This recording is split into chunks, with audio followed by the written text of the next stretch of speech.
পারছে না আমার সাথে, কখনো ভয় পাই না আল্লাহর অশেষ রহমতে। ওরা আমার সাথে পারছিল না। এই ধর্ষক আমাকে একটা চড় দিয়ে গেছে। জানাম যে জঙ্গি হাদি কি বলতো, যার স্লোগান ছিল সাউয়া বাবুয়া সিররেফেল, মানে নারীর গোপনাঙ্গ নিয়ে যাদের স্লোগান হয় এবং যারা একই রসুনের কোয়া, তারা তো এটাই চাইবে।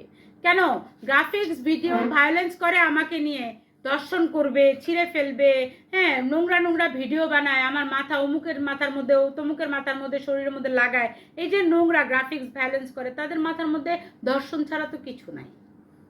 নাহলে এরা আমার উঠে আসছে, আমার সাথে তো শান্তভাবেও কথা বলতে পারতো, নাহলে আমাকে আজে বাজে নোংরা গালাগালি কেন করছিল? এরা চেয়েছিল যে আমাকে বিভস্ত করতে। আমরা দেখেছি না যে জামাতের এক নেতা, বিএনপির এক নেত্রী জামা কাপড় খুলে একদম তাকে বিভস্ত করে ফেলেছিল। ওই নেত্রীর কি আর মান সম্মান থাকে? ওরা আমার মান সম্মান নিতে এসেছিল, পারেনি, এখন পারছে না আমার সাথে। কারণ আমি তো সব সময় চড়া গলায় কথা বলি, আমি কখনো ভয় পাই না আল্লাহর অশেষ রহমতে। ওরা আমার সাথে পারছিল না।